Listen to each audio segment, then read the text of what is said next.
على حبيبك خير الخلق كلهم محمد سيد الكونين والثقلين والفريقين من عرب ومن عجم هو الحبيب الذي ترجى شفاعته. السلام علیکم ورحمۃ اللہ وبرکاتہ.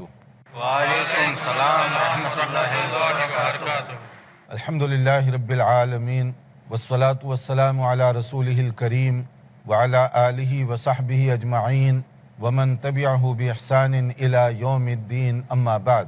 حدیث کی بہت ہی مشہور کتاب بلوغ المرام جو علامہ ابن حجر عسقلانی رحمۃ اللہ علیہ جو اپنے دور کے بہت بڑے محدث تھے ان کا یہ انتخاب حدیث ہے، کیونکہ وہ حدیث کے بہت ہی ماہر عالم دین تھے. انہوں نے مختلف احادیث کی کتابوں سے یہ ذخیرہ مرتب کیا جو ترتیب کے ساتھ ہم اجتماعی طور پر اس کا مطالعہ کر رہے ہیں. یہ وہ کتاب ہے جو اگر آدمی سمجھ جائے تو بہت ساری کتابوں سے بڑی حد تک مستغنی ہو سکتا ہے. اس لیے ہر بھائی اور بہن کو کم سے کم اس حد تک اس کا نالج ہونا چاہیے تاکہ روزمرہ کی زندگی ہم رسول اکرم صلی اللہ علیہ وسلم کے بتائے ہوئے طریقے کے مطابق گزار سکیں. اس میں ہم نے اس سے پہلے نبی کریم صلی اللہ علیہ وسلم کی نماز کے حوالے سے بہت ساری باتیں سیکھیں کہ نبی کریم صلی اللہ علیہ وسلم کی نماز کا طریقہ کیا تھا. اور آپ نے خود بھی مشاہدہ کیا ہوگا کہ اس میں بہت سے ایسے مسائل ہیں جو اگرچہ کہ سنت ہیں مگر بہت کم لوگ اس سے واقف ہیں. اور یہ نبی کریم صلی اللہ علیہ وسلم کا طریقہ رہا ہے، آپ کی ہدایت رہی ہے کہ نماز ایسے پڑھو، اس میں یہ پڑھو، یہ اذکار ہیں. لیکن بہت سارے نمازی بھی ان سے واقف نہیں ہیں. جیسے گزشتہ ہمارا یہ تجربہ ہوا لیکچر میں کہ جن 4 باتوں سے سلام پھیرنے سے پہلے تشہد کے بعد دعا کرنی چاہیے اور پناہ مانگنی چاہیے، بہت سارے لوگوں کو یاد بھی نہیں ہے، بہت سے لوگ اس سے واقف بھی نہیں ہیں.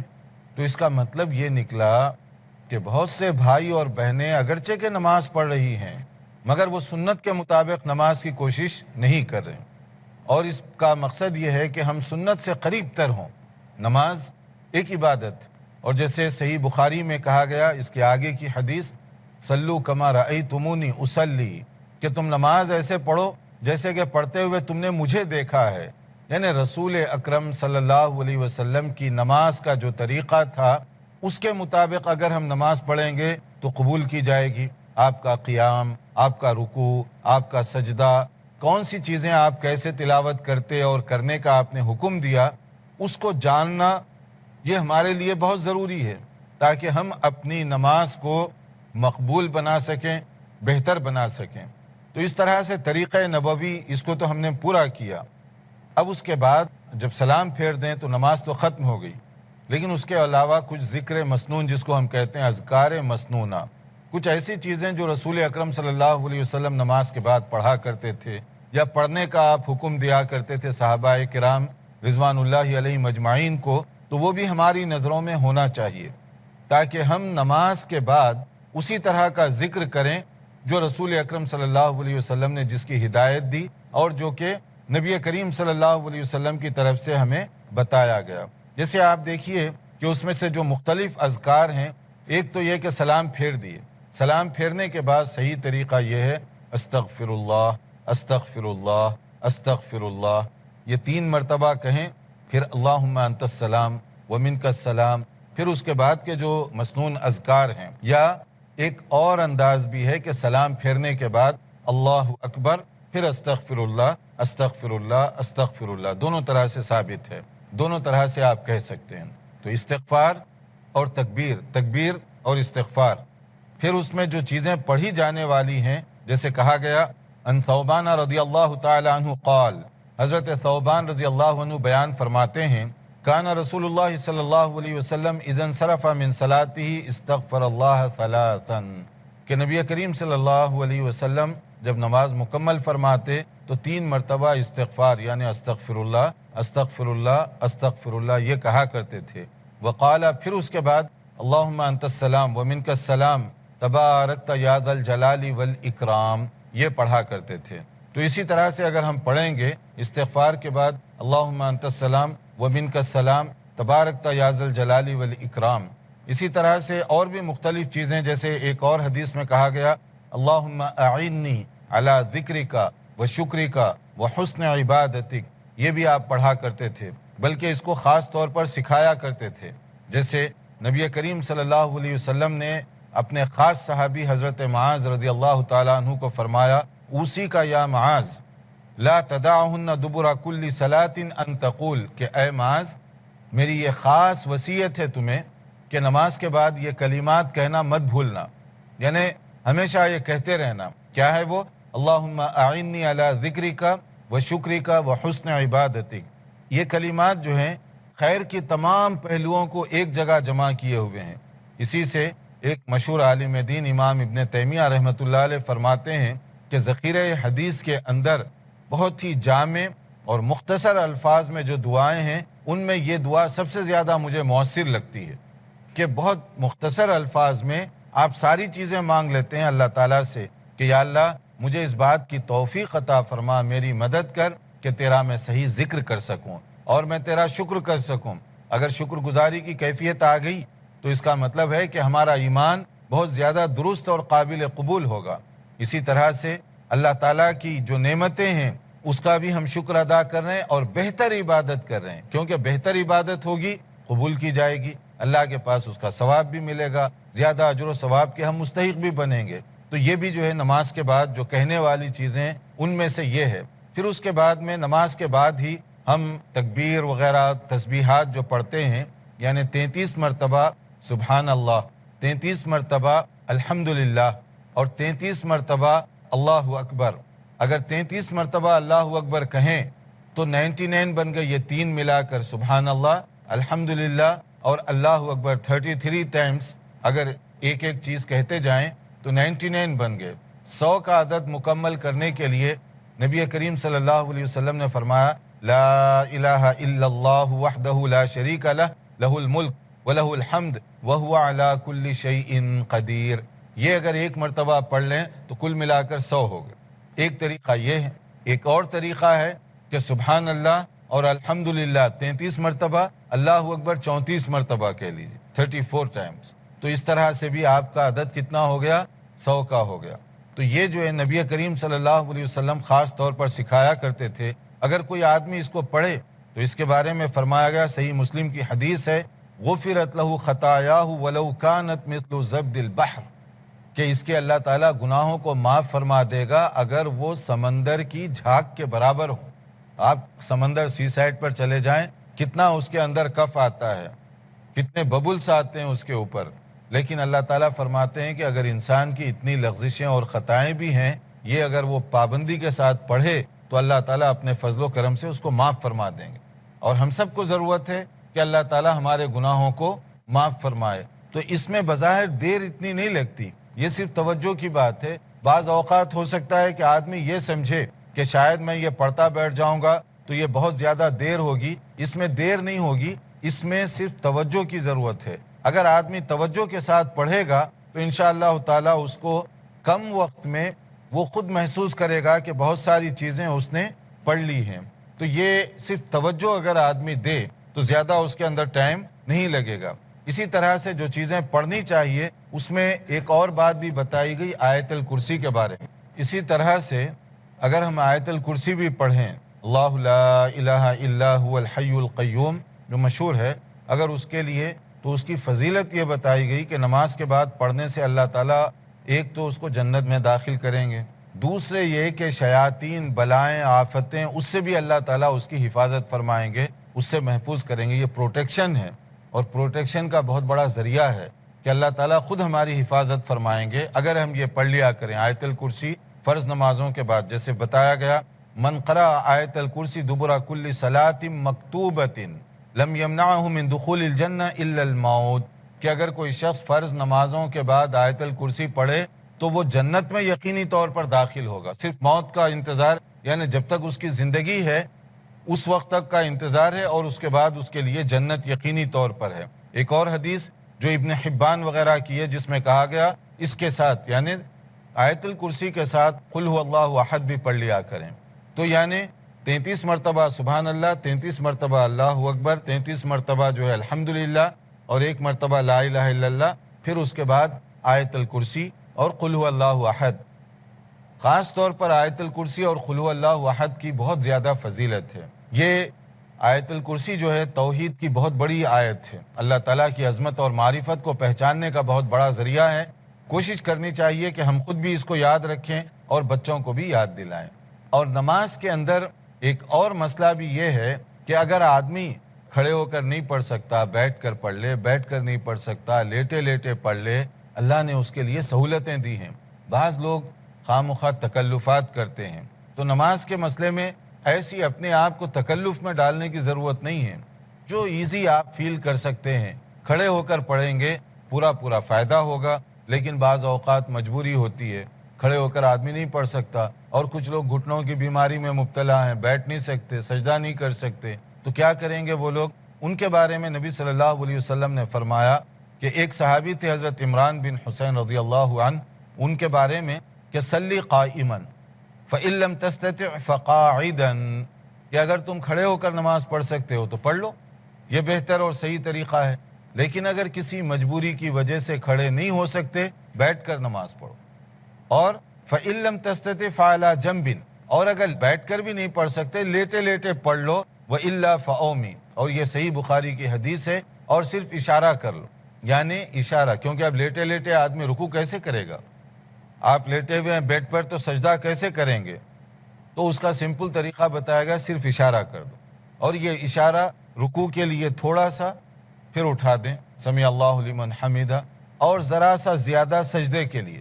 اتنا تو آدمی لیٹے لیٹے بھی اپنے سر کو تو ہلا سکتا ہے جب تک وہ ہوش و حواس میں ہے. تھوڑا سا رکوع کے لیے اور جسٹ تھوڑا سا زیادہ سجدے کے لیے، تو اس طرح بھی آپ کی نماز مکمل ہو جائے گی اگر کوئی مجبوری ہو. ہوا یہ تھا کہ کچھ لوگ نماز میں بیماری کی وجہ سے اپنے سامنے کوئی چیز رکھ لیتے تھے، جیسے سرانہ رکھ لیے، تکیہ، یا کوئی اس طرح کی چیز رکھ لیے تاکہ سجدہ کرنے میں آسانی ہو. تو ان سے منع کیا گیا کہ یہ تکلفات کی ضرورت نہیں ہے. جب تک آپ کمفرٹیبل اور ایزی طریقے سے پڑھ سکتے ہیں تو پڑھ لیجئے. آگے مزید معلومات کے لیے دیکھتے رہیے پروگرام. ایک مختصر بریک کے بعد پھر دوبارہ حاضر ہوں گے انشاءاللہ. محمد سید الکونین والثقلین. وقفے سے پہلے ہم بتا رہے تھے کہ اگر کوئی آدمی مجبوری کی وجہ سے سجدہ نہ کر سکتا ہو تو وہ اشارہ کر لے.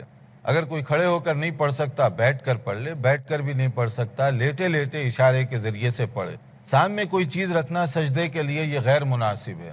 جیسے خواتین عام طور پہ رکھتی ہیں اپنے سامنے، کوئی پلو رکھ لی، کوئی تکیہ، کوئی سرانہ، کوئی ایسی چیز، یہ درست نہیں ہے، اس کی ضرورت نہیں ہے. صرف اپنا سر کا اشارہ کر دیں یہ کافی ہے. جیسے کہ کہا گیا کہ ان النبی صلی اللہ علیہ وسلم قال لمریض، نبی صلی اللہ علیہ وسلم نے ایک مریض کو دیکھا، ایک بیمار آدمی، صلی علی وسادۃ، ایک تکیہ وہ رکھ کر نماز پڑھ رہا تھا، سرانہ رکھ کر نماز پڑھ رہا تھا تاکہ سجدہ کرنے میں آسانی ہو جائے. تو آپ نے کیا فرمایا؟ فرما بہا، پھینک دیا اس کو، ہٹا دیا اس کو، اور کہا وقال صلی علی الارض ان استطعت، زمین پر پراپر سجدہ کر سکتے ہو تو کر لو. وَإِلَّا فَأَوْمِ إِيمَاءً، ورنہ صرف اشارہ کر لو، یہ کافی ہے تمہارے لیے. خواہ یہ چیزیں رکھ کر کیوں سجدہ کر رہے ہو؟ اشارہ کر لینا یہ کافی ہے تمہارے لیے. اور اس میں بھی آپ نے بتایا کہ تمہارا جو سجدہ ہے وہ رکوع کے مقابلے میں سر کا اشارہ ذرا زیادہ ہونا چاہیے. جیسے میں نے بتایا رکوع میں تھوڑا ہو رہا ہے اینگل، تو سجدے میں ذرا اس سے زیادہ ہو، بس اتنا کافی ہے. تو آپ محسوس کر رہے ہیں کہ دین میں کتنی سہولت رکھی گئی ہے، ہر جگہ آسانی رکھی گئی تاکہ مریض بھی اطمینان کے ساتھ نماز پڑھ سکے، مجبور آدمی بھی اطمینان کے ساتھ نماز پڑھ سکے، اور کسی کو کوئی اس بارے میں کوئی پرابلم نہ ہونے پائے. یہ ذکر و اذکار کے بارے میں یہ باب ہوا. اگر یہاں پر آپ کو کوئی بات کرنی ہو ذکر و اذکار سے متعلق، تو اس سے پہلے میں آپ سے پوچھنا چاہوں گا جو اس کے اندر گزر چکا ہے. ذکر و اذکار میں مختلف اذکار مسنونہ ہیں، ان میں سے کچھ اگر ہم پڑھا کریں، جیسے تسبیحات کا ذکر کیا گیا، کتنی مرتبہ کیا پڑھنا چاہیے؟ تھوڑا سا آپ میں سے کوئی آپ بتائیں گے. جی ہاں، نماز کے بعد 3 مرتبہ استغفر اللہ آپ وسلم کہا کرتے تھے، اور روایتوں میں 1 مرتبہ اللہ اکبر کا بھی تذکرہ ملتا ہے. اور اس کے بعد آپ وسلم معاذ بن جبل کو ایک دعا سکھائی تھی، اللہم اعنی علی ذکرک و شکرک و حسن عبادتک، اللہم انت السلام و منک السلام تبارک یا ذا الجلال والاکرام۔ اسی طرح 33 مرتبہ سبحان اللہ، 33 مرتبہ الحمدللہ، اور 33 مرتبہ اللہ اکبر، یا 34 مرتبہ اللہ اکبر، یا لا الہ الا اللہ وحدہ لا شریک لہ لہ الملک و لہ الحمد وہو علی کل شیء قدیر۔ اور وہیں پر آیت الکرسی کا پڑھنے کا بھی ہمیں تذکرہ ملتا ہے، احادیث میں اس بات کا بھی تذکرہ ملتا ہے کہ ہم سورہ اخلاص بھی پڑھا کریں۔ ماشاءاللہ، جزاکم اللہ خیر۔ اس بارے میں اگر آپ کا کوئی کوشچن ہو قبل اس کے کہ ہم نیا چیپٹر آغاز کریں، جی آپ کچھ پوچھنا چاہتے ہیں؟ شیخ، نماز پڑھنے کے بعد لوگ سلام سے فارغ ہونے کے بعد جو الگ الگ ذکر کرتے ہیں، بعض جو ہے ذکر مسنون کے علاوہ جو ہے بعض آیتیں پڑھتے ہیں، اور کچھ لوگ بعض دعائیں پڑھتے ہیں۔ اگر وہ دعا میں کوئی غلط بات نہ ہو تو وہ دعا پڑھنا جائز اور درست ہے۔ اسی طرح کچھ لوگ کچھ آیتیں خاص طور پر پڑھتے ہیں، قرآن کریم کی مختلف آیات، وہ بھی آپ پڑھ سکتے ہیں۔ اس لیے جو ہے جب تک اس میں کوئی غلط بات نہ ہو، پڑھنے میں بجائے خود غلطی نہیں ہے، کیونکہ نماز ہو چکی ہے۔ اب ذکر جو کیا جا رہا ہے یہ تو ذکر مسنون اس کو ہم کہتے ہیں۔ اس کے علاوہ بھی اللہ تعالیٰ کو کوئی یاد کرنا چاہے اور کئی مرتبہ مثلا یہ کلمات کہنے کے بعد پڑھتا ہے، مثلا سبحان اللہ و بحمدہ سبحان اللہ العظیم، تو اس کا بھی ثواب ہے اس کے لیے، حالانکہ اس کا نماز سے تعلق نہیں ہے، وہ تو ایک عام ذکر ہے۔ لیکن اگر کوئی آدمی نماز کے بعد، نوافل کے بعد یا سنت کے بعد پڑھے، اس میں کوئی حرج کی بات نہیں ہے۔ کوئی چیز شرک کی طرف لے جانے والی ہو اس سے منع کیا گیا۔ اگر کوئی مناسب ذکر ہے، قرآن مجید کی آیت وغیرہ، تو ٹھیک ہے۔ کچھ لوگ سلام پھیرنے کے بعد یہی جو اپنے قرآن و سنت کے حوالے سے ہمارے سامنے ذکر و اذکار رکھے، یہ بلند آواز سے پڑھتے ہیں اور پورا مطلب شور مچاتے، اس میں کیا؟ ہاں، ذکر میں عام طور پہ جو ہے نا صرف اللہ اکبر اور استغفر اللہ جو ہے یہ بلند آواز سے پڑھنا چاہیے نماز کے بعد، اور اس کے بعد باقی جو اذکار ہیں وہ عموماً آہستہ، اللہم انت السلام ربی اعنی علی ذکرک یا آیت الکرسی، یہ ساری چیزیں آہستہ سے پڑھنے والی ہیں۔ اس کو بلند آواز سے سارے اجتماعی طور پر پڑھنا یہ ثابت نہیں ہے۔ صحابہ کرام رضوان اللہ علیہ مجمعین سے ان کا طریقہ یہی تھا کہ وہ جو اللہ اکبر استغفر اللہ کے بعد باقی عام جو چیزیں ہیں وہ عموماً آہستہ آہستہ پڑھا کرتے تھے۔ زیادہ سے زیادہ ایک جو لا الہ الا اللہ ہے وہ عموماً جو ہے سبھی پڑھتے تو اس سے ایک آواز پیدا ہو جاتی، ورنہ عام طور پر خاموشی کے ساتھ اپنا اپنا ذکر کرنا چاہیے۔ یہ سب اس اسٹائل سے پڑھنا یہ جو ہے صحابہ کا طریقہ نہیں تھا، یہ بعد میں مروج ہو گیا طریقہ۔ آپ کچھ پوچھنا چاہتے ہیں؟ شیخ، نماز کے تعلق سے ایک بات جو سوال رہ گیا تھا پچھلے درس میں کہ صف بندی کس طرح کی جائے گی؟ نماز کے بارے میں دیکھیے صف بندی کی بہت تاکید کی گئی ہے۔ نبی کریم صلی اللہ علیہ وسلم نے فرمایا کہ اگر تم صفیں جو ہے ٹھیک نہیں بناؤ گے، اللہ تعالیٰ تمہارے دلوں کو بھی پھیر دے گا۔ تو اس لیے خاص خیال رکھنا چاہیے کہ جماعت ٹھہری، جب اقامت ہوئی تو پہلے صفوں کا خاص خیال رکھا جائے، ترتیب کے ساتھ لوگ صحیح ٹھہرے ہیں یا نہیں ٹھہرے، تاکید کی گئی ہے اس کی۔ اور نبی صلی اللہ علیہ وسلم خاص طور پر ہدایت دیا کرتے تھے، بلکہ آپ ٹرن کر کے دیکھتے تھے، میک شور کرتے تھے کہ سارے لوگ صحیح ٹھہرے ہوئے ہیں۔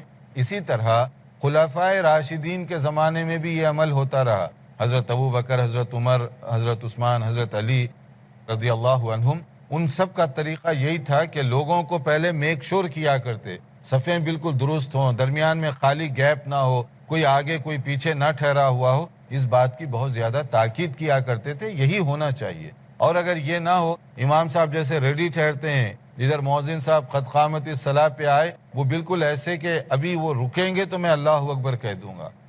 سنت یہ ہے کہ آپ پہلے دیکھیں کہ لوگ جو ہے صفیں ٹھیک کر لیے ہیں، صف بندی ہو چکی ہے، پھر اس کے بعد اللہ اکبر کہیں۔ جی، اس کے بعد ہمارا جو چیپٹر ہے وہ سجدہ سہو کے بارے میں ہے، اور سجدہ سہو یعنی نماز میں کوئی غلطی ہو گئی، کوئی بھول ہو گئی، کوئی چیز مس ہو گئی، کوئی زیادہ آپ نے پڑھ دی، مثلا 4 رکعت کی نماز آپ 5 رکعت پڑھ دیے، یا کبھی ایسے بھی ہو سکتا ہے کہ 4 رکعت کی آپ 2 رکعت پڑھ دیے ہوں۔ زیادہ پڑھنا تو آج کل ذرا کم ہے، چھوٹا 2 رکعت پہ معاملہ ختم کرنا یہ عموماً ہے، کیونکہ ہم جو ہے آج کل جو ہے فاسٹ فوڈ کے عادی ہیں، تو ہر چیز میں تیزی کا مظاہرہ ہوتا ہے، تو نماز میں یہ خطرہ زیادہ ہے کہ 4 کی جگہ 2 پڑھ کے سلام پھیر دیے آپ، تو اب کیا کریں گے؟ جب بعد میں معلوم ہوا کہ اوہو ظہر میں تو میں نے 2 ہی رکعت پڑھی ہے، یا کبھی ایسے ہوا کہ آپ نے زیادہ پڑھ دی، تو اس میں کیا کریں گے؟ یا کبھی ایسے ہوا کہ آپ دوسری رکعت میں تشہد پڑھنا بھول گئے، بعد میں آپ کو یاد آیا کہ دوسری رکعت میں تو میں بیٹھا ہی نہیں، تو پھر کیا کریں گے؟ اسی کو کہتے ہیں سجدہ سہو۔ سجدہ سہو کرنے کا جو طریقہ اس چیپٹر کے اندر بتایا گیا اور کب کب کرتے ہیں وہ اس میں تفصیل سے بتایا گیا۔ اس کا بہت سمپل اور آسان طریقہ یہ ہے، جو آسان طریقہ ہم بتاتے ہیں تاکہ عمل کرنے میں زیادہ سہولت ہو۔ اس کے دو انداز ہیں۔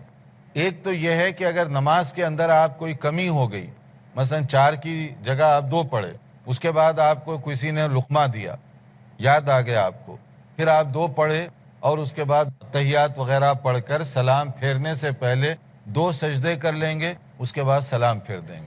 سب سے آسان سمپل طریقہ۔ پوری نماز نارمل پڑھیں گے، التحیات پڑھنے کے بعد جب سلام پھیرنے کی باری آ رہی ہے، سلام پھیرنے سے پہلے 2 سجدے کر لیجئے، سلام پھیر دیجئے، سجدہ سہو ہو گیا۔ ایک طریقہ یہ ہے۔ دوسرا طریقہ یہ ہے کہ سلام پھیر دیجئے اور سلام پھیرنے کے بعد 2 سجدے کر لیجئے۔ نماز پوری ہو گئی، سلام پھیر دیے، اس کے بعد 2 سجدے آپ نے کیے۔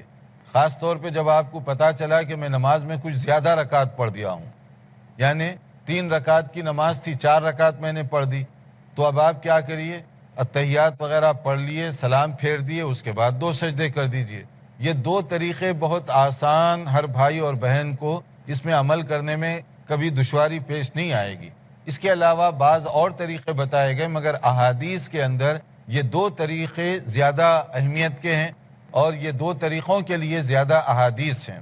اور مزید یہ کہ اس سلسلے میں مزید تفصیلات ہم بتائیں گے، لیکن اس کے لیے آئندہ لیکچر میں ہم بتائیں گے، کیونکہ اس وقت ہمارا وقت پورا ہو رہا ہے ہمارے پاس، چونکہ بہت ہی ٹائم لیمیٹڈ ہوتا ہے۔ محدود وقت کے اندر ہم کوشش کرتے ہیں کہ جتنے مسائل کا احاطہ کیا جا سکے۔ دیکھتے رہیے ہمارا پروگرام، تاکہ آئندہ لیکچر میں سجدہ سہو کے علاوہ اور بہت ساری چیزیں ہیں، اور نبی صلی اللہ علیہ وسلم یا صحابہ کرام رضوان اللہ علیہ مجمعین نے کب سجدہ سہو کیا اور کیا اس کا انداز تھا۔ اسی طرح سجدہ تلاوت کا مسئلہ ہے، سجدہ شکر کا مسئلہ ہے کہ کب تلاوت کا سجدہ کیا جائے گا، کب شکرانے کا سجدہ کیا جائے گا، اور دیگر جو مسائل ہیں جو نماز ہی سے متعلق ہیں یا اللہ تعالیٰ کی بارگاہ میں سجدہ کرنے سے متعلق ہیں، یہ ساری چیزیں انشاءاللہ تعالی ہم آئندہ لیکچر میں کور کرنے کی کوشش کریں گے۔ اجازت دیجیے ہمیں اگلے پروگرام تک کے لیے۔ والسلام علیکم ورحمۃ اللہ وبرکاتہ۔ مولاي صل وسلم دائما أبدا على حبيبك خير الخلق كلهم محمد سيد الكونين والثقلين والفريقين من عرب ومن عجم، هو الحبيب الذي ترجى شفاعته، هو الحبيب